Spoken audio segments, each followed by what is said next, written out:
Eh, buenas noches. Primero presentar a los compañeros el tema. Este, bueno, el tema sería horrores del genocidio nazi japonés, las pulgas sanilistas, esto en el contexto de la Segunda Guerra Mundial. Presentar al compañero, primero Steven Montoya, Luis Daniel Rodríguez, Dylan Rojas y mi nombre, Carlos Steven Campana. Para iniciar con la exposición, vamos a iniciar con un video para tomarlo como forma de reflexión también. No sé si el compañero Steven podría ayudarme a reproducirlo.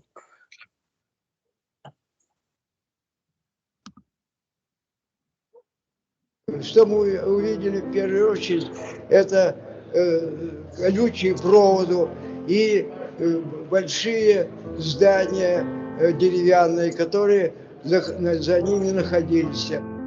И поначалу мы даже не догадывались, что это вот лагерь, что это лагерь заключенных, а могли так думать, что какая-то немецкая военная база.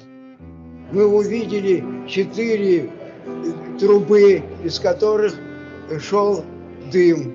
Как в дальнейшем мы узнали, это печи, из которых шел дым, где сжигали людей. И самое главное, нас поразили люди, которые кричали что-то, и когда мы подошли ближе, были скелеты, которые обтянуты были полосатой одеждой, грязные, в крови, и порванные. Заглянули в барак. Мы видели, темно было, запах очень неприятный, такое зловоние. Вот. Ну, мы чувствовали, что на нарах, там, не помню, 2, кажется, 3-этажные нары такие, на нарах находятся люди. Но, видимо, это уже были такие люди, которые, такие заключенные, которые уже не могли, состоянию здоровья, вот, уже не могли даже выйти нам навстречу и посмотреть там, что происходит вне этих бараков. Мы видели вот эти тюки там. Тогда не понимали, что это такое. Потом мы узнали, что это тюки с женскими волосами. Ну, эмоции, конечно, ужаса того, что терпкий запах такой был, ужас того, что это люди были в страшном положении. Они что-то нам кричали на разных языках. Мы были в маскалатах и, конечно, сразу не определили, кто мы. Но среди находившихся были русские. Они увидели, что у нас шапки со звездочками, и поняли, что идут русские, что идут советские солдаты. Чувствовалось по глазам, что они все понимают, что они получили, что они и освобождены, что тот ад, в котором они находились в это время, все это время, для них закончилось.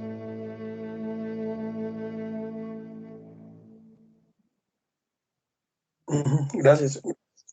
Bueno, comentábamos que en esos últimos años, junto con planeamientos que ha incorporado el MED y también ha influido en esto la universidad, en buscar dar estos temas como desde una perspectiva más humanista, concientizando y esto con el objetivo, creo yo, que ha buscado el MED de sensibilizar un poco a la población, concientizando que en la época hubo personas con sentimientos, emociones, igual que la cotidianidad actual. Entonces, en eso nos hemos inspirado un poco para exponer el siguiente tema. Empezamos con el compañero Luis Daniel. Buenas, gracias. Primeramente, un saludo a todas y todos. El primer aspecto que vamos a desarrollar en el trabajo es en el caso de la Alemania nazi.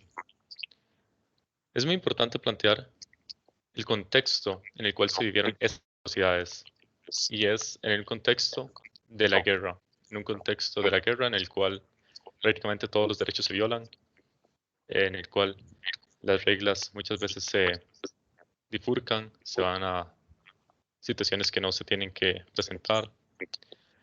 Entonces es muy importante ver el caso alemán y plantear por qué razones estas personas realizaban estas situaciones de atrocidad. Entonces, un aspecto que es sumamente importante es el sentimiento nazi expresado desde la figura como es Adolfo Hitler, en el cual tenía ese dominio de palabra, ese dominio de voz, para convencer a las masas, para convencer a los diferentes grupos sociales y demás, y que hacían que ese sentimiento de raza aria, ese sentimiento de superioridad, se difuyera, o sea, toda la población era la que tenía ese sentimiento de ser alemán y ser nazi. Entonces, bueno, claramente no generalizando, pero muchas personas, y más que todo en los cargos que son militares y demás, desde los más altos hasta los más bajos, ese sentimiento de superioridad racial y ese sentimiento de superioridad en relación con países y con grupos sociales y demás. Entonces, un aspecto que es muy importante resaltar es el sentimiento antes de la guerra. Y un ejemplo característico de esto es la Noche de los Cristales Rotos, que se desarrolló en 1938, en la cual se llevó una persecución muy amplia hacia los judíos, se dio un saqueo a sus propiedades, se dio vapuleo hacia las personas, y se plantea que se generaron más de 96 muertes y se generaron miles de heridos en estos lugares. También es importante plantear la importancia de Adolfo Hitler en toda esta influencia y basado en diferentes ideologías, en este caso la ideología de supremacía racial, aria, y que los alemanes llevaron esta persecución hacia una gran cantidad de personas y grupos. Entonces esta violencia se vio desenvuelta en una gran cantidad de personas. ¿Podríamos pasar la diapositiva, por favor? Gracias. Un aspecto muy importante que también hay que plantear es el de los campos de concentración. Los campos de concentración funcionaban de diferentes maneras, desde campos de tortura, campos de represión, en los cuales se generaban horrores inhumanos hacia estas personas. Y también se tiene que plantear como un aspecto como un aspecto ideológico, en el cual el plantear y el tener el sentido de esos campos de concentración en la sociedad y demás generaba un aspecto de temor y un aspecto de que por dichas razones voy a generar un cumplimiento de las leyes, de las diferentes leyes que se generaron y demás, y tener ese sentido de miedo hacia las autoridades militares y demás. Entonces funcionaba como este motivo para la creación de miedo en la sociedad. También es muy importante plantear que en estos lugares las condiciones en las cuales vivían las personas en contra de su voluntad, claramente, eran deplorables, las condiciones eran inhumanas, se generaban condiciones de hacinamiento, condiciones de que no tenían comida, no tenían alimentación ni beber, pasaban días sin comer, las personas estaban desnutridas y demás. Entonces todo esto generaba, y aquí es donde se ve los horrores los que se cometían por parte de los alemanes nazis. Entonces es muy importante plantear que durante el periodo de 1939 a 1945 se desarrollaron una gran cantidad de campos de concentración en toda Europa. Primeramente, en 1933 al 39 se generaron en Alemania. Después de estos empezaron a distribuirse en toda Alemania, en Alemania septentrional y demás. Entonces, pues se plantean que hay 71 campos de concentración importantes, pero sin embargo se plantean que que se generaron alrededor de 7.000 campos de concentración. Y además, esos campos de concentración eran muy importantes en términos de las características que quería Hitler y que querían los nazis. En términos de control, en términos de segregación también de poblaciones y demás. Se planteaba que los alemanes generaban cinco estilos de campos de concentración, en los cuales se encontraba la población. El Schutzstadt, es para personas que eran simplemente detenidas. Claramente eso es al principio, después ya estas situaciones cambiaron un poco. El Arbeitslager era principalmente para las labores de trabajo. El siguiente, el Steinflager, era por características más que todos penitenciarias. El Konzentrationslager, era más que todo en términos de concentración.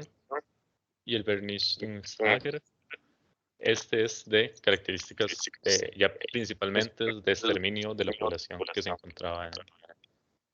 Es importante plantear que en la población y que los nazis tenían toda una jerarquización en términos de las personas que iban a estos campos de concentración. Y tenían una designación de qué grupos y cómo iban a ser diferenciados.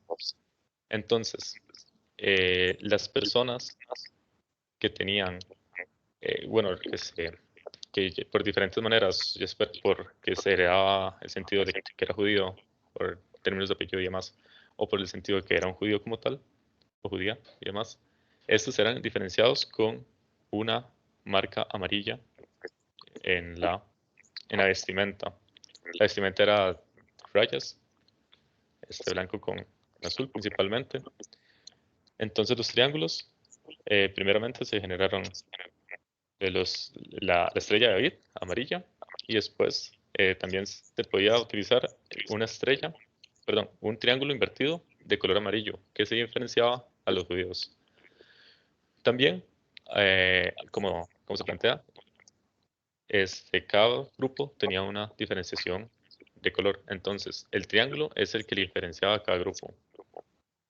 El triángulo de color rosado era para las personas homosexuales.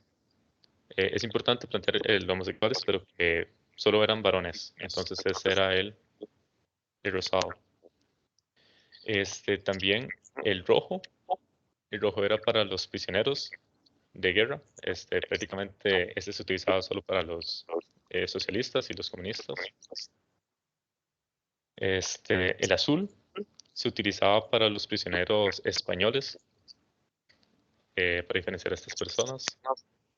También el café era utilizado en ocasiones para los gitanos, exclusivamente en ciertos campos de concentración, y en otros se utilizaba el negro para los gitanos. Y el negro también era utilizado para gitanos, para vagabundos, o sea, personas de la calle y demás. Se plantea que son las personas que no son admitidas en la sociedad. Entonces, personas, para la época, claramente, personas y en términos de lo que planteaban los nazis, personas que tenían deficiencias en términos cognitivos, también características físicas fisiológicas deficientes, o sea, que presentaban algún estilo de discapacidad y demás. Este era de color negro. El púrpura era para los testigos de Jehová. Y también se generaba que dependiendo del país de origen se ponía la inicial. Entonces a los polacos se le colocaba la P y después el registro y demás. Entonces estas eran unas maneras para llevar un control de esta población. También se utilizaba los tatuajes y demás, que eso claramente todas estas situaciones eran en contra de la voluntad y generaban un sentido de discriminación y de segregación en los mismos campos de concentración, porque ya se te está diciendo, esta persona es de cierto grupo, esta otra es de cierto grupo, entonces todo esto generaban influencias negativas y podían llegar a generar hasta estilos de violencia de las mismas personas que estaban, que se encontraban en los campos de concentración. Entonces, en los campos de concentración se generaba todo un sistema legal interno en el cual tenía ciertas características y todos estos eran, bueno, claramente es importante aclarar que en las personas que entran a los campos de concentración no se genera un juicio antes, sino que entran en contra de su voluntad y detenidas hacia ese lugar.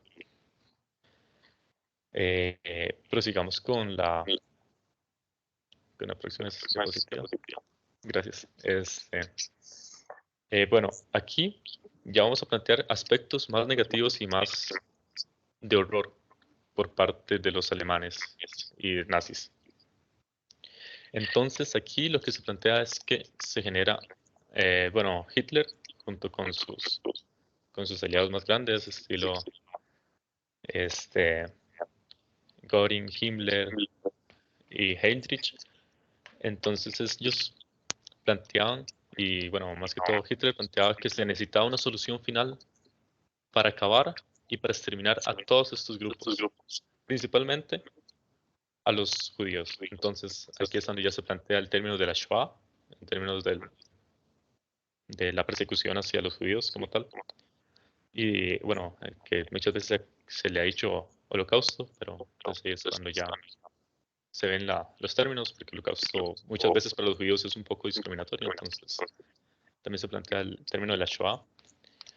Entonces aquí es que Hitler, utilizando su poder y el sentido de superioridad racial, generó ese sentimiento de que todas estas personas no deberían existir. Entonces se debería exterminar a todas las personas que eran parte de esto. Esto claramente se llevó poco a poco.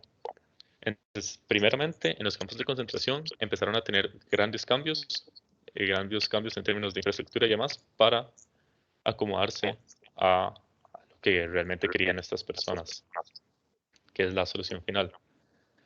Entonces, cada vez se transformaban más campos de concentración en campos de exterminio, igual se generaban más campos de exterminio y demás. Entonces lo que se generaba es que en los campos de concentración se generaban muchos fusilamientos, se generaban situaciones violentas, ahorcamientos, las personas eran vilmente tratadas y vilmente afectadas hasta que prácticamente se llegara a la muerte, porque eso era lo que ellos querían. Entonces, al final de todo, en el campo de concentración iban a estar de una forma de desgaste tan grande que llegaba a la muerte. Y si no llegaba a la muerte por el trabajo como tal, se generaban las medidas para que se asesinaran a estas personas. Entonces, es importante que todo esto se generó a una gran cantidad de personas, o sea, no se distinguía si eran niños, niñas, adultos mayores, adultos, no importaba, todas estas personas que correspondieran de este grupo eran eliminadas y se generaba este sentido de exterminio. Las mujeres en los campos de concentración y en los diferentes lugares realizaban prácticas agrícolas, practicaban prácticas de textiles, en las industrias también, También generaban aspectos de creación de componentes de armamento, electrodomésticos. Las mujeres fueron vilmente violadas, fueron ahorcadas, murieron por trabajos forzosos, se les desprendía prácticamente a los hijos si estaban embarazadas por culpa de las violaciones, ya fuera de alemanes o de las mismas personas de ahí. Se generaba que prácticamente se agarraba al niño y se aniquilaba y no se le dejaba ni permitirlos, o bueno, en ciertos casos sí, para las experimentaciones y demás, pero eso ahorita lo vamos a ver. Y esta solución lo que quería era un exterminio masivo. Y entonces, en los campos de concentración se generaban cosas de lo imaginables. Cualquier situación que se plantee cómo asesinar a una persona se generaba ahí. También otro aspecto es que en estos lugares las personas eran muy vigiladas por diferentes militares y demás para que no cometieran suicidio, porque igual tenían que cumplir ciertos aspectos. Entonces, el suicidio también era un aspecto que no era muy fácil de lograr y demás. Y cuando muchas veces era la mejor solución para esas personas. Proseguimos con la próxima, por favor. Ok, entonces aquí ya vamos a hablar de una de las peores cosas que se generan en las guerras y más que todo por parte de los nazis en términos de la experimentación con humanos, con personas humanas. Entonces aquí podemos ver y podemos identificar a Joseph Mengele. Claramente era un médico y era un antropólogo que estudió en Frankfurt y en Múnich. Tenía ciertas influencias de características raciales en términos de supremacía aria y pensaba que ellos eran la raza superior y demás. Entonces, lo que planteaban es que, primeramente, cuando llegaban a los campos de concentración, Mengele estaba en el campo de Auschwitz. Entonces, cuando llegaban los trenes y demás, él dividía a las personas y escogía a las que estuvieran en mejores condiciones. Entonces, cuando se escogían las mejores condiciones para crear todos estos sentidos de experimentación en estas personas. Y los que no estaban en condiciones, claramente iban a ser asesinadas, igualmente otras personas iban a cumplir trabajos de labores forzadas. Primeramente Mengele fue un soldado y después ya lo pusieron a cargo de ser médico y generar estas experimentaciones. Entre las características más negativas y más terribles de estas experimentaciones fue que se generaba sentidos y se inyectaban químicos y demás para generar que en los ojos cambiaran de color, para que se volvieran celestes, para que se volvieran azules como la supremacía lo quiere. También se intentaba que el color del cabello cambiara, igualmente todo esto relacionado con la supremacía. Mengele también tenía un cierto interés muy grande por los gemelos y también por los siameses, entonces ellos querían idear un sentido para crear siameses, personas siameses.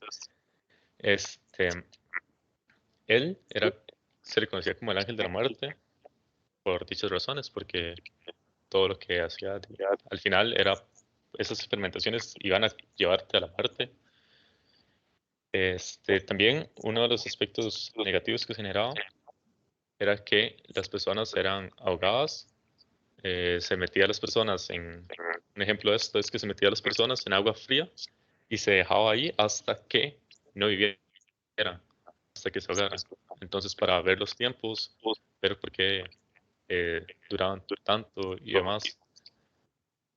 Y lo que se realizaba con las personas que ya eran utilizados los experimentos, o sea, sus cadáveres, esos cadáveres eran llevados a Berlín y demás, y eran planteados que esto que esas personas, por su estilo de el cuerpo y demás, eran generadas por degeneraciones. Entonces, lo que se gentaba era, lo que se identificaba eran las degeneraciones, entre comillas, claramente, físicas que tenían estos grupos, ya sean los judíos o los gitanos, y entre otros. Entonces, claramente, los alemanes crearon una gran cantidad de situaciones negativas y de situaciones horrorosas y viles de asesinamiento, de crueldad y demás, donde muchas veces simplemente lo hacían por el sufrimiento de la otra persona y planteaban que era mejor, o sea, que lo que querían era ver el sufrimiento de las personas y no simplemente la muerte de ellas, sino que también, aparte de verlos morir, querían verlos sufrir y querían ver todas estas situaciones en contra. Y siempre relacionado con todo ese sentido de superioridad racial y ese sentido de justificación de las acciones. Entonces, muchas gracias. Proseguimos con la exposición.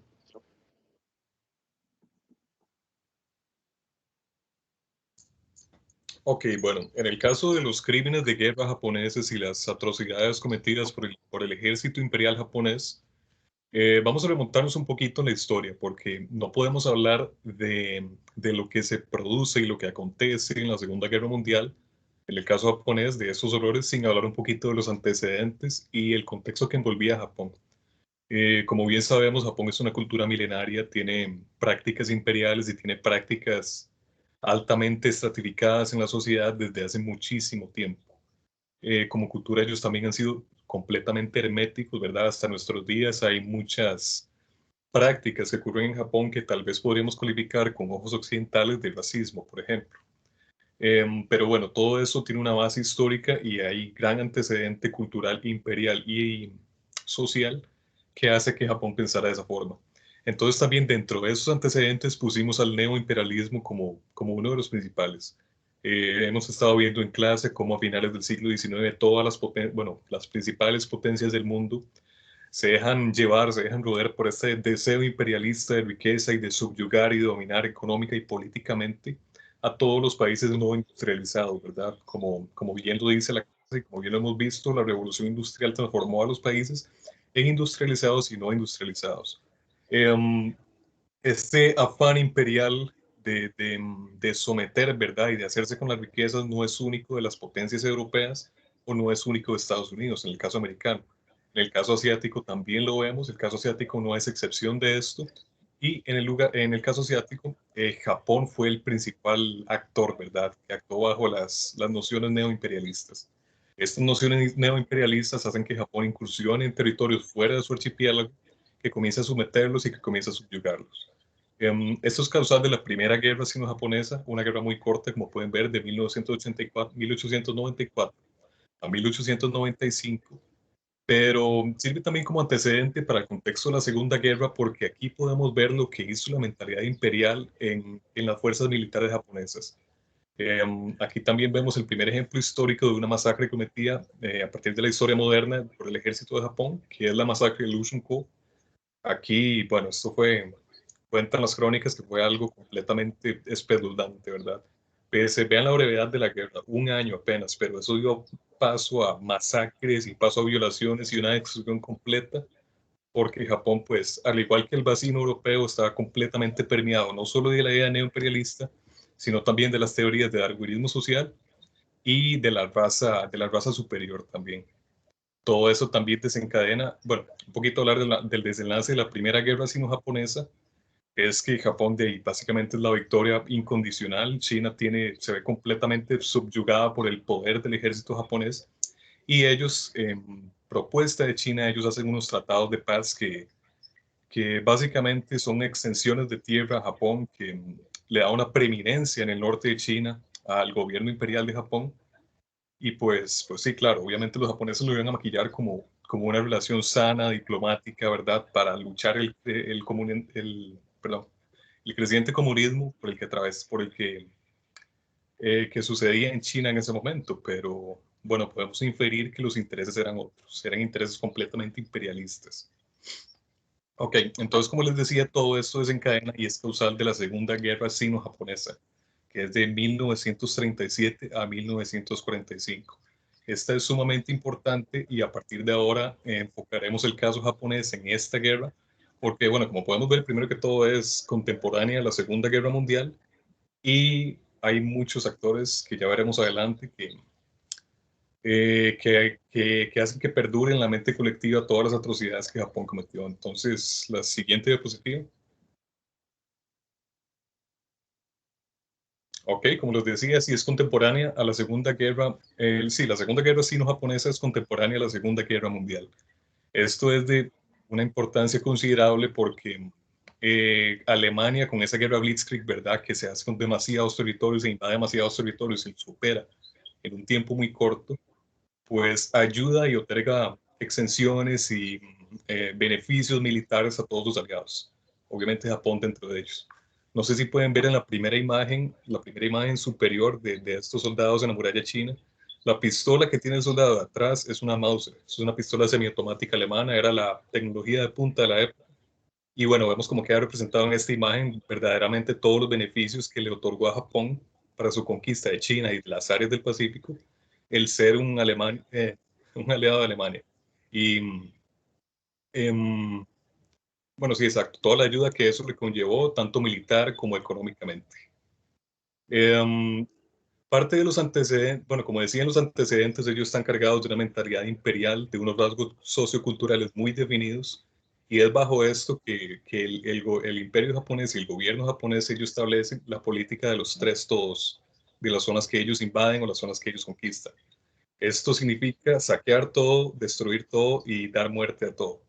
O sea, bueno, matar a todo. O sea, entonces se pueden imaginar cómo arrasaron completamente con cualquier ciudad, cualquier poblado, cualquier territorio que fuera ajeno a ellos bajo esta política y bueno, como decía el compañero, no solo era ganar, no solo era someter, era también hacerlo sufrir porque no eran considerados seres humanos dentro del darwinismo social y la política racial, ¿verdad? Que vivían en ese momento. Esa flor de esta Segunda Guerra Sino-Japonesa que se hace en 1937, la famosa o infame más bien masacre de Nankín. Nankín era la capital del gobierno chino en ese momento y pues entonces como para dar un mensaje, como para hablar de la contundencia del poderío japonés y su superioridad, se dice que durante las 6 semanas de ocupación japonesa en Nankín, eso fue una barbarie completa, eso fue algo trascendental para la violencia que vive la humanidad. Como pueden ver, ahí lleva el cuerpo de un infante en esa foto, primero abajo, hay numerosos muertos. Se hacían ejecuciones diarias de todos los días y aquí no se escatimaba en sexo ni edad, ni si usted fuera un civil o si fuera un militar o si fuera un prisionero de guerra, ahí todos se morían por igual. Y ni hablar a lo que estuvieron sometidas las mujeres y las niñas. Se dicen que cerca de 20.000 mujeres y niñas fueron violadas en este periodo y cerca de 300.000 ciudadanos en general, todos ellos murieron producto de esta masacre. Entonces, adelante, por favor.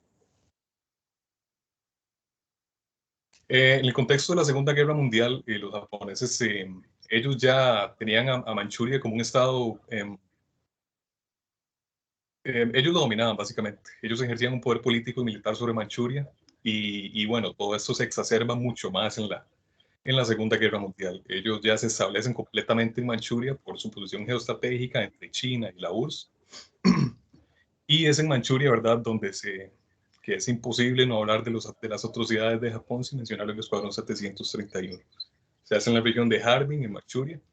Y bueno, esto básicamente lo que se maquilló como una planta de procesamiento de agua y también se justificó, ¿verdad?, mediante la mentalidad imperial y racista de que los chinos eran propagadores de epidemias y de enfermedades, que entonces había que tratar las aguas y todo esto, pero no, o sea, esto lo que es un símil, o quizá y peor, a lo que fueron los campos de concentración nazis. O sea, lo que kilómetros allá en Auschwitz y en Bergamo se estaba haciendo, se hizo igual en Harbin y Manchuria, tal vez peor, como les digo.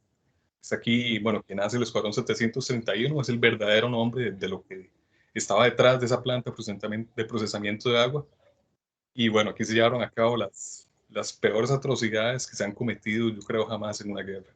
con los ciudadanos chinos y con prisioneros de guerra rusos y prisioneros de guerra estadounidenses. Esto, pues podemos, para decir algunas cosas, voy a citarles.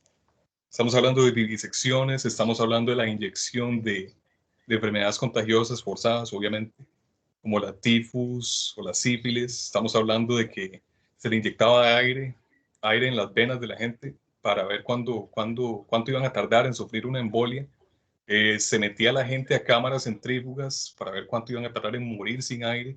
Se hacían experimentos de la peor calaña de la humanidad, como que metían a una mujer con su recién nacido a una cámara que lentamente subía, se iba llenando de agua para ver cuál era la reacción de la mujer. Y todo eso lo documentaban y todos esos descubrimientos pues financiaron gran parte de la guerra, bueno, no financiaron, sirvieron mucho para la guerra y los conflictos armados de Japón en ese momento, como todo lo que se descubre de las epidemias, toda la guerra biológica y toda esta cuestión. También hacían, em, también hacían test, digamos, con sujetos vivos por armas, tanto biológicas como no. Entonces, bueno, en otras palabras, eso fue algo completamente atroz, algo completamente cruel, que se extendió no solo a militares y a prisioneros de guerra, sino a la misma población civil. Los datos de esto a la fecha están un poquito maquillados, entonces no podemos trazar una cantidad exacta de la gente que murió o que padeció estos sufrimientos, pero podemos inferir que fue bastante alto. El Escuadrón 731 continúa hasta el final de la Segunda Guerra Mundial y pasemos a la próxima, por favor. Y sí, bueno, continúa hasta el final de la Segunda Guerra Mundial y bueno, hablando un poco de las repercusiones y el legado que tienen las atrocidades japonesas en el contexto de la Segunda Guerra, pues primeramente, bueno, uno pensará qué pasó con los perpetradores, ¿verdad? ¿Qué pasó con la gente que estaba detrás del escuadrón, por ejemplo? La gente que estuvo detrás de la masacre de Nanking o la masacre de Loshuko. Pues se sabe que hay completa inmunidad de los científicos principales. Douglas MacArthur, cuando se hizo supremo comandante de las fuerzas aliadas, luego de que ganaron la Segunda Guerra, él le da completa inmunidad a todos, a Shiro Ishii, que fue el microbiólogo que estuvo detrás, que el cabecilla de la operación del Escuadrón 731, él le otorgó inmunidad a cambio de que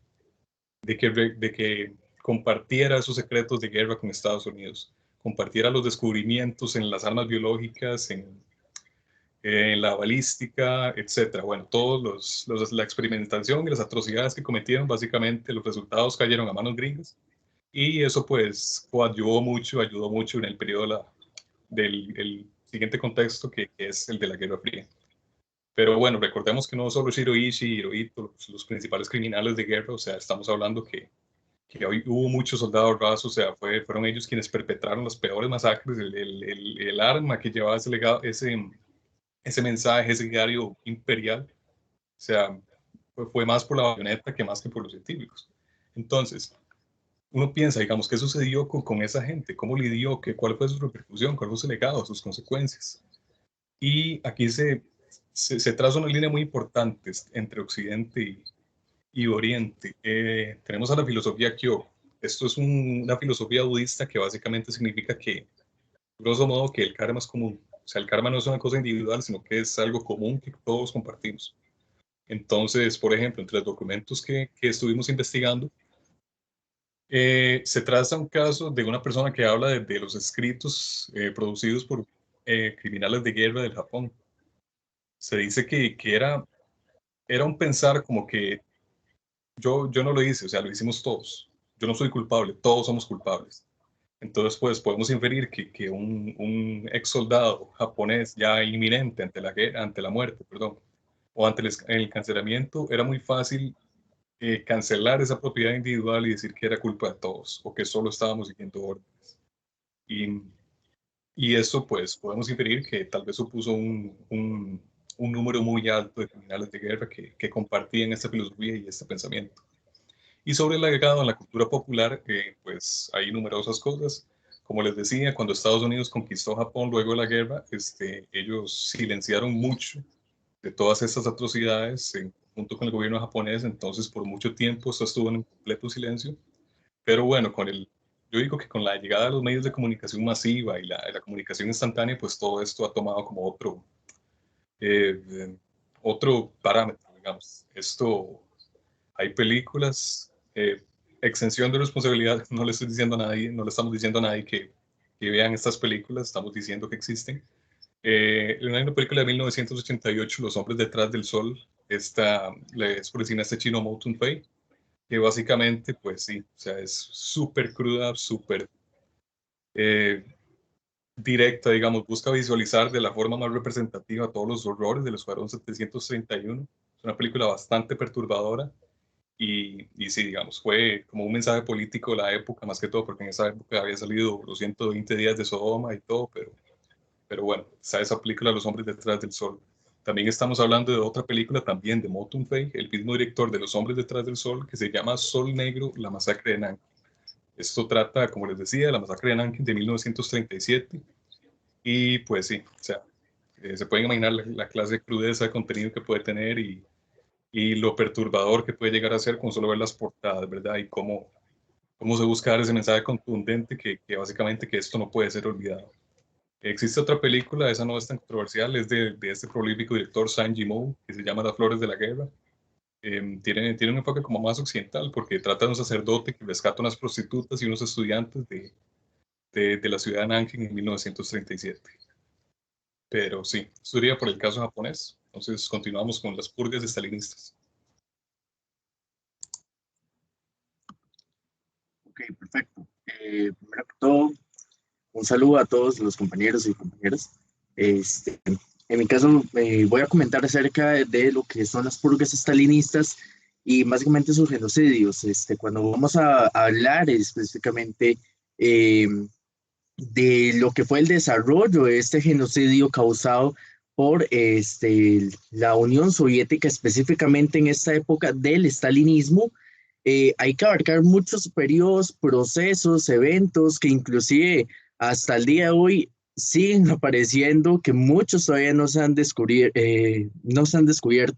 que inclusive hasta lo que fue el desarrollo y implementación de lo que fue las políticas de la Glasnost y la Perestroika en 1985 es donde se da a la luz pública pues mucho de esas atrocidades causadas por parte de la Unión Soviética en este ámbito meramente estalinista, que hay que recordar que cuando hablamos de un estalinismo también estamos hablando de una ideología política, ¿verdad? Meramente que tiene sus características y diferencias meramente socialismo, solo que de una forma mucho más radical de lo que al menos propone el socialismo como tal. Como bien, vamos a abarcar primeramente lo que es estalinismo y los campos de concentración que se llevan a cabo.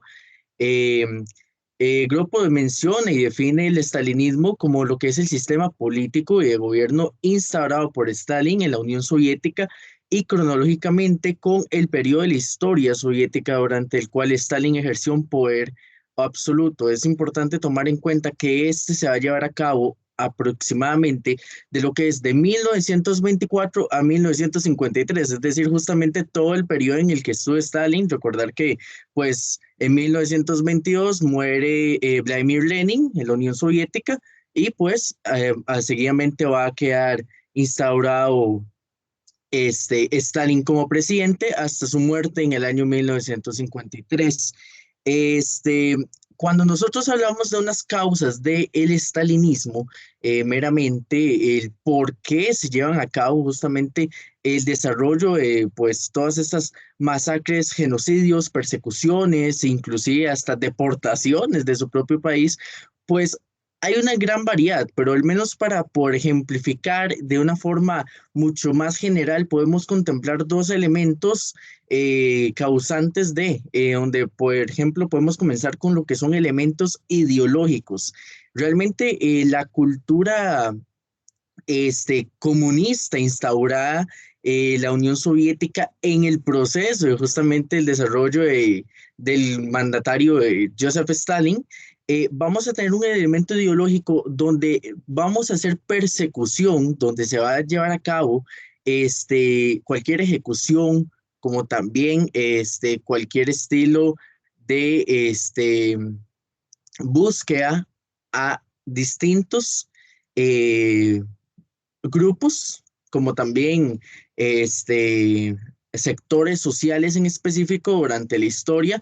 Primeramente podemos ejemplificar que vamos a tener algunos elementos ideológicos acerca de lo que era la eliminación de cualquier persona que pensase diferente, cualquier persona que pues no compartiese los mismos ideales que al menos están instaurándose por medio del estalinismo, pues eran enviados a estos campos de concentración llamados gulags, que ahorita vamos a mencionar sobre ellos, para pues hacer un estilo de cambio en el que usted pueda o bien dejar de pensar de esta manera o simplemente era asesinado. También hay que tomar en cuenta que van a haber una represión completamente hacia inclusive grupos nacionalistas o bien un elemento de nacionalidad donde los polacos fueron uno de los más pues perjudicados en este desarrollo del estalinismo, donde se aproxima y se estima que hubieron aproximadamente unas 11 millones de personas llevadas a estos gulags e inclusive muchas de estas fueron ejecutadas en los mismos. También vamos a ver el caso con Ucrania más adelante, donde los ucranianos también van a verse muy perjudicados y tomando en cuenta que Ucrania pues era parte de lo que era la Unión Soviética, pero era parte de ello, va a haber una persecución en la Segunda Guerra Mundial hacia lo que son meramente japoneses y alemanes. Tanto en este desarrollo de la guerra como inclusive después de la guerra, porque pues vamos a ver que todo este proceso del estalinismo va a seguir inclusive hasta luego de la propia muerte de Stalin. También vamos a tener inclusive la persecución hacia la misma población, que más adelante vamos a hablar de ello, que era más que todo los que eran considerados enemigos políticos o pues traidores de la patria, como algunos mencionaban, o traidores al Partido Comunista, que pues eran reportados y muchas veces o eran ejecutados según un mandato que podía ser el mismo Stalin o el Partido Comunista, o pues eran llevados a estos campos de concentración. Por un segundo caso, las causas de la cual se genera esto es lo que es la industrialización y el crecimiento económico de la URSS. Hay que tomar en cuenta que realmente estos campos era para justamente crear una mayor competitividad, mayor desarrollo y mayor infraestructura, como también una industrialización agraria durante lo que fue el procedimiento y el crecimiento de la Unión Soviética. Hasta pues su caída en 1991, ¿no? Pero vamos a tomar en cuenta que en esta industrialización lo que se buscaba eran dos elementos, el crear más ingresos y a causa de eso, ¿cómo lo vamos a hacer? Claro, con los gulags, con todo lo que eran los prisioneros que tenía la Unión Soviética y con ello, pues aprovechando los mismos para crear grandes cantidades de infraestructura, tranvías, vamos a ver inclusive edificios. Por ejemplo, está el caso interesante del Canal Báltico Mar Blanco, que pues trabajaron 120,000 prisioneros. Y también inclusive dentro de la guerra, lo que es la explotación agraria para pues toda esa industrialización que se va a llevar a cabo más que todo en Ucrania para la alimentación meramente de algunos combatientes de la Segunda Guerra Mundial, como también pues para la venta de la misma producción. Se estima que dentro de lo que fue las muertes llevadas a cabo dentro de esta época de 1917 a 1959 es alrededor de unos 67.7 millones de personas, y es que hay que completar que no solo se atacó meramente a lo que eran considerados enemigos del partido o enemigos de la Unión Soviética, sino que más adelante se va a ver cómo se ataca también a la misma población con el tiempo. Ok, conforme a lo que son los gulags, que también son llamados los campos de trabajo correctivo, pues ¿qué eran estos? Bueno, eran trabajos que se les llamaban de Dirección General de Campos de Trabajo Correctivo, asentamientos de trabajo y también sitios de encarcelamiento. Aquí inclusive vamos a ver en los gulags, que al menos podemos ver en el lado derecho, una imagen donde se ve prácticamente la gran cantidad de establecimientos de estos gulags que van a estar desde a partir de 1930 hasta 1954, que es donde pues dejan de tener el mismo funcionamiento a causa de la muerte de Joseph Stalin. Pero a pesar de ello van a estar aún presentes. Es importante tomar en cuenta que estos gulags al día de hoy, muchos todavía no están a causa de pues elementos naturales, donde pues por efecto de invierno y demás, estos no fueron preparados para lo que era aguantar todas estas condiciones, porque era algo momentáneo, a pesar de que luego sí fue utilizado para muchas atrocidades que fueron llevadas por la Unión Soviética. Estos eran mayormente administrados por lo que era la NKVD y también por la KGB. Y bueno, ¿quiénes eran llevados a estos campos de concentración y de trabajo realmente? Que era más que todo, no era tanto de exterminio, sino que lo que se buscaba era más un trabajo por la industrialización y desarrollo económico que buscaba la Unión Soviética. Pues se llevaba una gran cantidad de lo que eran políticos como tal, e inclusive vamos a tener todo lo que son personas partidarias a lo que era personas que les gustase pues en ese momento el capitalismo, ya que estamos dentro de un evento y de territorio muy radical.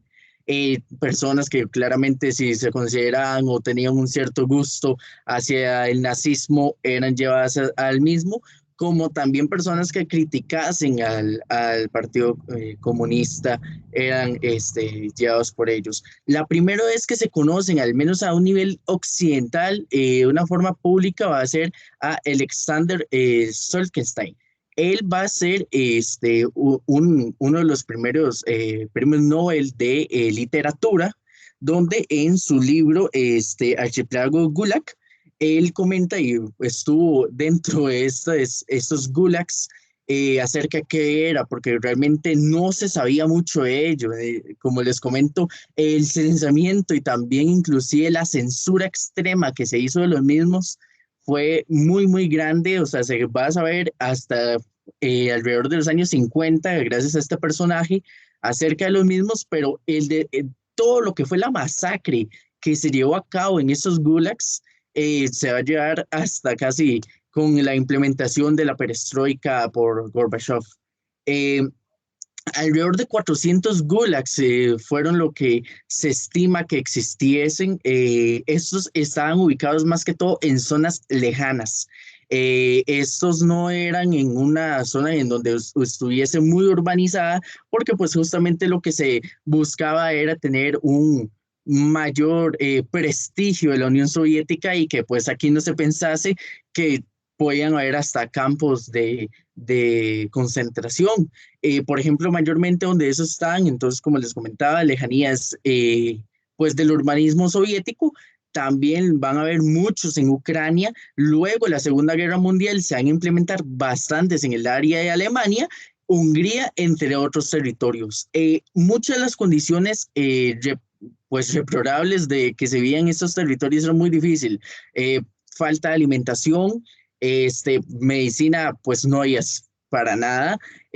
Vamos a tener inclusive gran cantidad de enfermedades presentes en el mismo, las atrocidades en donde se les obligaba a trabajar las personas sin abrigo y sabiendo que estamos en Rusia, un lugar que es terriblemente frío, pues ahí se les decía no pueden trabajar inclusive con abrigo, como también la cantidad de horas que superaba más de las 10 a 18 horas de trabajo continuo por parte de pues todas las personas que trabajasen aquí, porque hay que tomar en cuenta que no muchos eran que vivían de por vida hasta aquí, sino que eran condenadas como si fuera justamente una prisión realmente. Se les daba una condena y pues trabajaban tanto tiempo o en casos muchos eran pues asesinados. Se estima que al menos es lo que fue entre 500,000 a 3 millones de personas llegaron a morir aquí y más de 5 millones de personas fueron enviadas a estos campos. Ok, vamos a hablar un toque también acerca de lo que es el caso de Holodomor de Ucrania. Estamos hablando de las hambrunas de 1932 y 1933, pues más que todo implementadas por este estalinismo y también ideologías y también políticas extremistas llevadas al menos en el régimen de Joseph Stalin.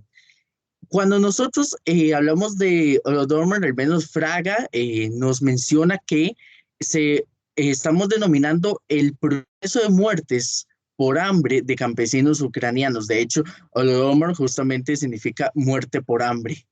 Este caso de Holodomor en Ucrania va a ser muy resaltado porque mayormente va a ser todo por una persecución al inicio hacia estos llamados kulaks, que era puede ser algunos sectores de campesinos ucranianos, como también de personas acomodadas en Ucrania, que pues no compartían justamente mucho de lo que eran las características del socialismo y al menos de lo que estaba implementando en su momento Stalin en la Unión Soviética. Ucrania va a tener un elemento muy característico que por lo cual se implementa justamente las hambrunas en esta época, y es que aquí se va a luchar mucho y también a defender algunos elementos como lo que es la propiedad privada, lo que es inclusive el individualismo, efectos agrarios, por lo que, por ejemplo, la estandarización del Estado no era para nada contemplado por parte de lo que era gran población ucraniana, que en estos momentos va a tener alrededor de 30 millones de personas, y muchos llegan a defenderse, a dar pues cara ante lo que está haciendo Stalin, y entonces como no se logra entrar desde un asesinato o bien desde implementación de impuestos o inclusive menos industrias y producciones, van a utilizar las hambrunas como una estrategia de ya no tienen otra más que hacer caso, y con esto van a tener un mayor control sobre estos territorios. A causa de ello va a generarse también alrededor de los años 30 la implementación de lo que era inclusive la ley de los 5 espigas por Stalin, que esa ley mayormente lo que implementaba era el resguardo de todos estos sectores agros, territorios, campesinados, donde las personas no podían ingresar a los mismos porque si no eran condenadas o inclusive asesinadas al momento o llevados a un gulag. Y en su momento también estuvieron todos custodiados por guardas, como también fue la persecución hacia personas que intentasen, pues, inclusive agarrar de su propio alimento, de sus propios productos. Y es que lo interesante de esto es que hay que recordar y resaltar que Ucrania, al menos en estos primeros años, va a ser el principal sector de la Unión Soviética de más desarrollo agrario que va a tener. Entonces, a las personas las obligaban a trabajar, pero no podían comer. No podían comer, y pues claramente aquí vemos unas imágenes muy fuertes donde inclusive terminaban pagando también los niños, terminaban mujeres, hombres, gran cantidad de personas, población civil que no tenía que ver al menos con estas ideologías de los gulags, pero que fueron pues también victimizados dentro de ello.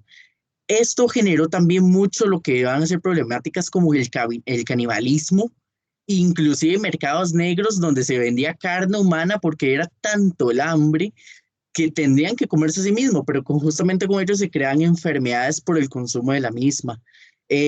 También vamos a tener lo que son el hecho de la reivindicación y las deportaciones que hacía la Unión Soviética, o al menos estas implementaciones estalinistas, a donde vean un ucraniano que intentaba huir de su territorio, de una vez lo devolvían otra vez, no podía estar al menos en otros lugares, porque recalcamos la censura que había ante las políticas que se estaban llevando para que la población no tuviese ese desprestigio a la Unión Soviética, era muy grande. Entonces se los llevaban de nuevo y ahí era donde básicamente morían y era pues casi un infierno para ellos.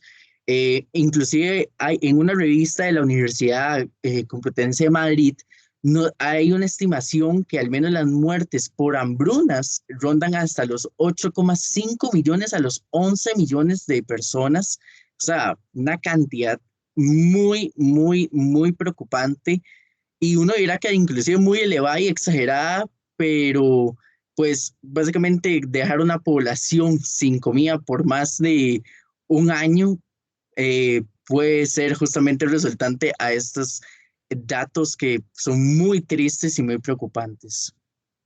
Ok, hablemos también acerca de las purgas estalinistas, acerca de, bien, las purgas estalinistas van a ser un proceso, un evento que se va a dar entre alrededor de los años 1966 1940. No hay una fecha exacta, más esta es como la más aceptada por varios historiadores. ¿Y qué son meramente las purgas estalinistas? Las purgas estalinistas, también conocida como la época del terror o las grandes purgas estalinistas, son el proceso y también periodo histórico que ha a desarrollarse en la antigua Unión Soviética, donde aquí sí vamos a tener una gran cantidad de exterminio, como también explotación y también hasta persecución de la misma población soviética, como también hacia otras personas que pues no fuesen de la URSS meramente, y pues aquí sí va a haber una mayor persecución hacia partidarios de lo que era en su momento el eje. ¿Qué es lo que genera realmente estas purgas estalinistas? Al menos se pueden contemplar dos elementos. Bueno, tres como tal. Primeramente, Fernández nos menciona que eran los hábitos represores adquiridos durante la cruenta de la guerra civil que hubo en la Unión Soviética, y también la obsesión de Stalin hizo en torno por mantenerse en el poder, eliminando de forma drástica cualquier posibilidad de posición procedente del exterior del partido bolchevique, generada en el seno de la vieja guardia.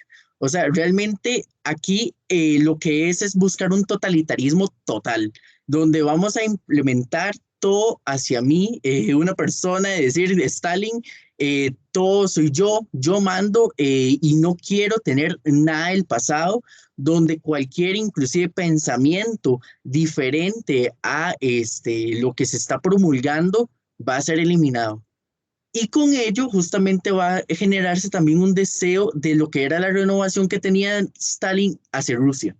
Stalin tenía un pensamiento donde él quería eliminar todo un pasado zarista, quería eliminar todo lo que fueran los zares como tal, y en su parte también una persecución hacia inclusive muchos de los que fueron sus compañeros al inicio, que pues eran no, pues inclusive de confianza para Stalin. Claramente hay que recordar todas las personas que inclusive fueron simpatizantes de Trotsky y sus ideales fueron perseguidos. Recordar que inclusive Trotsky, que es uno de los mayores personajes de la Unión Soviética y también del Partido Comunista, va a ser asesinado en 1940 en México por una persecución ya por el mismo Stalin hasta otros compañeros, donde la idea era nada más implementar esa ideología total, esa ideología donde vamos a llevar a campos de gulags para que las personas comprendan realmente qué es este stalinismo, y a su vez olvidar un pasado, renovar Rusia y a la vez tener una identidad meramente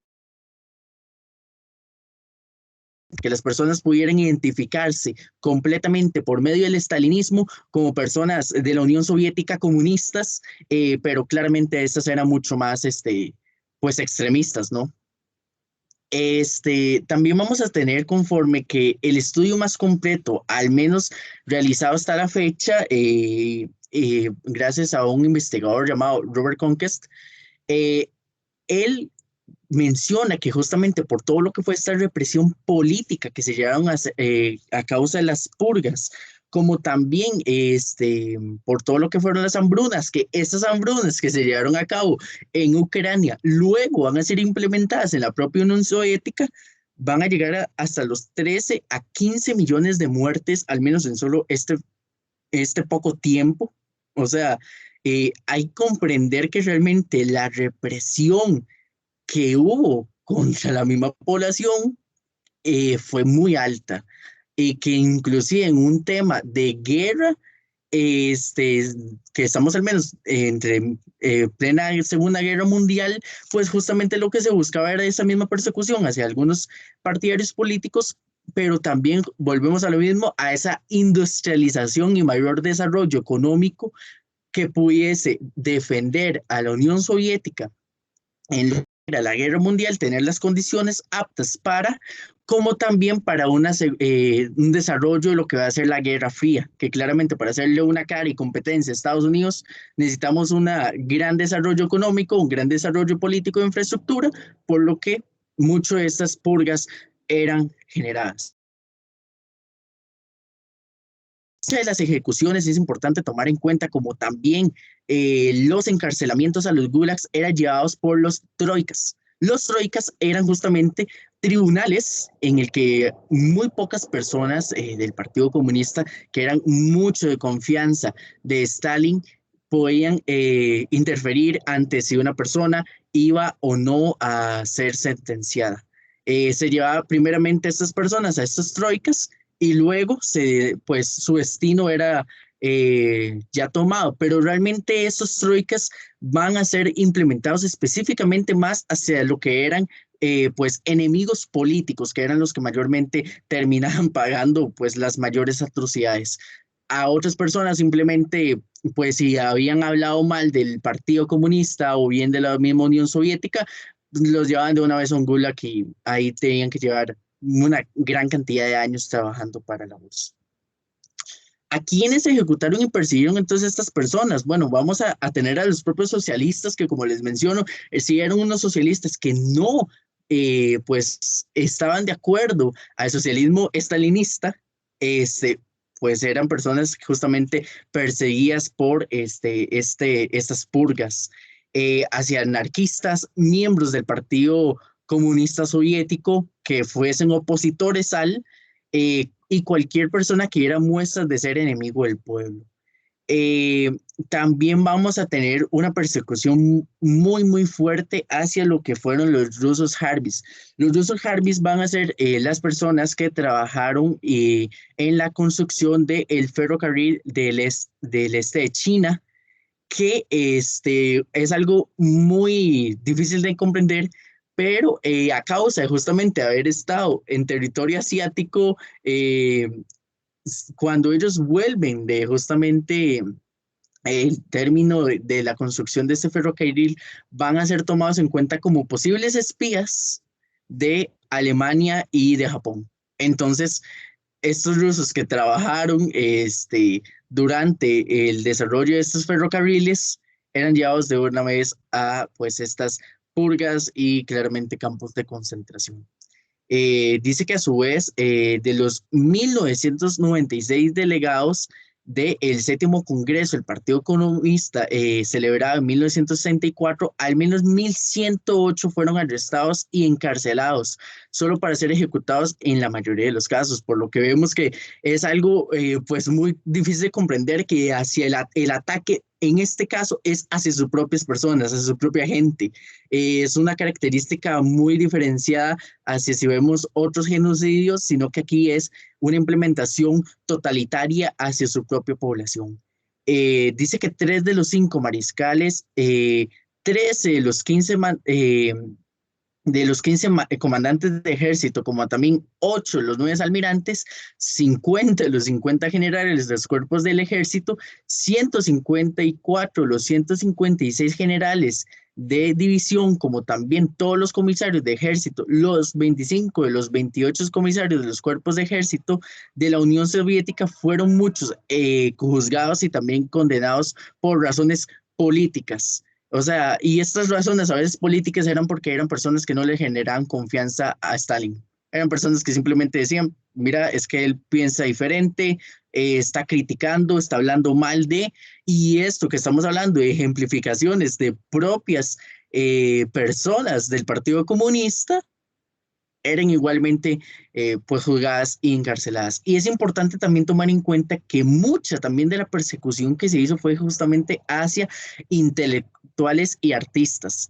Estos intelectuales y artistas van a ser a causa de no, de a veces condenar, criticar o promulgar un estilo de propaganda que no fuese socialista. Entonces, a causa de ello, muchos eran llevados a estos gulags, también fueron llevados a Trotskas para que al menos fueran juzgados o si no, eran ejecutados. Podemos ver, por ejemplo, el caso de la poeta Ana Akhmatova, ella, poeta rusa, fue igual juzgada en los Trotskas. Podemos ver el caso de Isaac Babel, que Isaac Babel es el hombre que tenemos al lado izquierdo arriba. Él va a ser perseguido y ejecutado justamente a ser un escritor y periodista de los más influyentes de la Unión Soviética, al menos dentro de los años 40 y 50. Vamos a tener también a Dmitry Shostakovich, que es el hombre que tenemos al lado derecho, abajo, que él fue uno de los principales y más importantes productores de cine que hubo en su época de la Unión Soviética, que pues promulgaba a veces mucha propaganda en contra de, y Sergei Prokofiev, que es el hombre que también otro productor, artista, que pues como comentamos muchas veces, a veces también ellos no tenían las intenciones de hablar del Partido Comunista o meramente de Stalin, pero pues si eso era entendido de esa manera, estas purgas eran ejecutadas hacia estas personas.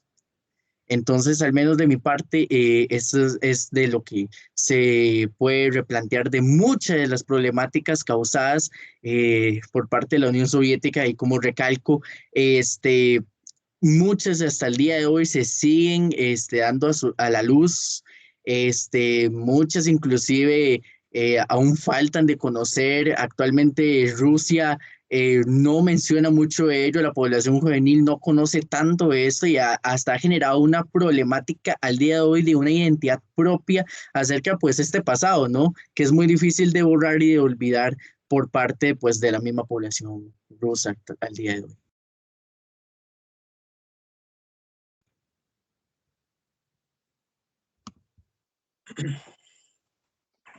Vamos a ir finalizando con la exposición para vincular un poco los temas y enfocándonos desde esa perspectiva humanista que hablamos al principio. Voy a hacer mención de un padre del psicoanalismo que influye mucho en lo que es esa ideología humanista para poder tener un despertar de conciencia. Menciona él, tiene que haber un despertar de conocimiento, de información. Entonces, contextualmente nos podemos ubicar aspectos que influenciaron directamente a lo que es el sector poblacional, individualizando un poco, tratando de personalificar también un poco lo que se vivía en la cotidianidad o en la realidad de la época. Bueno, quisiera hacer una línea cronológica con el orden o el hecho respectivo en el proceso histórico de los hechos. Obviamente mencionando primero lo que sería en esa línea cronológica, vamos a imaginar la que empieza, me gustaría decir que en 1990, como para ir concientizando los factores que influyen en esa ideología japonesa para involucrarse en lo que sería la estrategia militar, recordando como se mencionaba ahora, el factor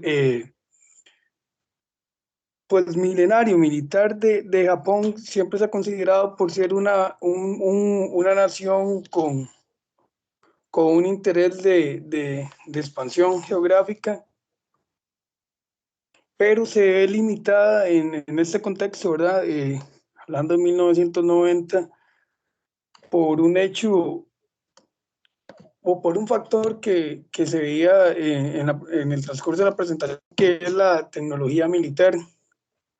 Japón es un pueblo que entre sus características patriarcales se ha visto a lo largo de la historia motivado por demostrar su superioridad militar o combativa, deportiva, muchos factores humanistas que influyen en la personalidad de una población.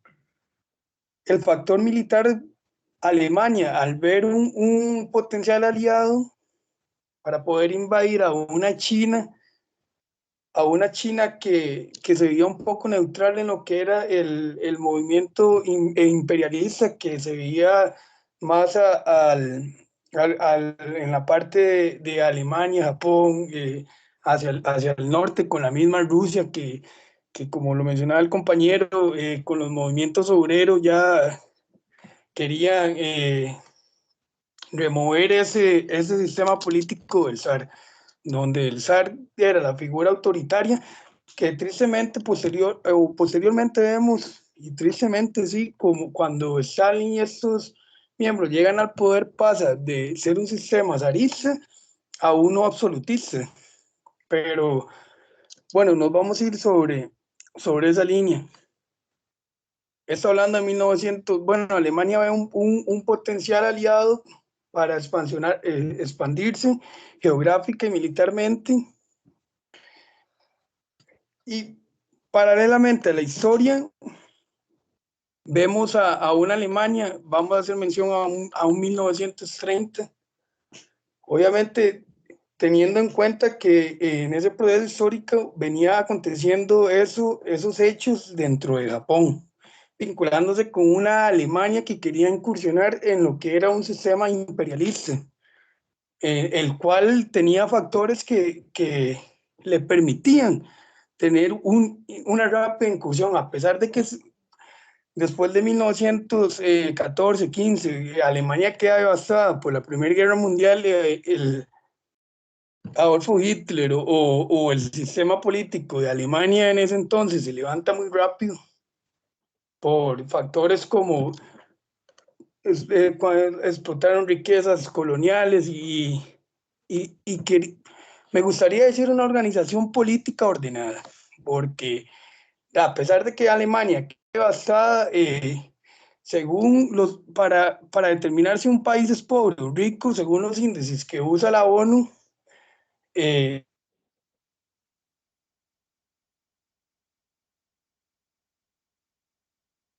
Alemania se veía muy, muy sólida en esos aspectos. Entonces podríamos decir que era una Alemania fuerte, eh, social y políticamente.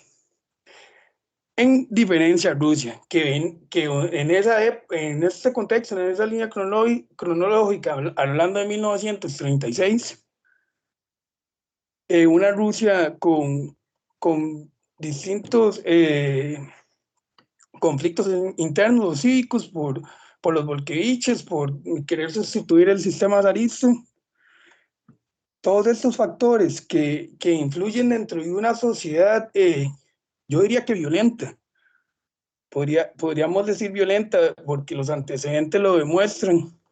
Primera Guerra Mundial, los rusos queriéndose imponer violentamente en los terrenos balcánicos para incursionar en ese mercado imperialista, a diferencia de Inglaterra, que obviamente no podemos tachar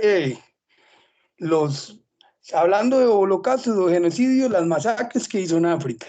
Eso no se menciona mucho. Pero yo diría que al Rusia, al verse atrasado, lo obliga a, de una manera más rápida y menos organizada, como lo hizo Inglaterra, conquistar territorios rápidamente en contra de países que estaban mejor ubicados, posicionados económicamente y militar. Todos estos factores influyen a que, viéndolo desde una perspectiva humanista, creo que el Ministerio de Educación y las universidades han hecho un buen papel en sensibilizar un poco en los transcursos del año a la población, porque son temas un poco delicados. A mí, las veces que he tenido la oportunidad de dar clases para a personas para que realicen distintas pruebas del ministerio, trato de usar conceptos muy puntuales. Cuando hablo de filosofías políticas dentro de los planes del ministerio, recalca mucho comunismo, capitalismo, entonces ciertos conceptos que nos permitan como guiarnos y tratar de tener un enfoque teórico, político, social, no perder ese lado humanista, pero no podemos llegar a ese lado humanista si no vemos todos estos otros aspectos que nos permitan contextualizar y tener una perspectiva como más amplia de lo que pasaba en la época. Entonces eso fue lo que tratamos de hacer el día de hoy y agradecerles por el tiempo y creo que eso sería de mi parte también, para no extenderme mucho. Muchas gracias.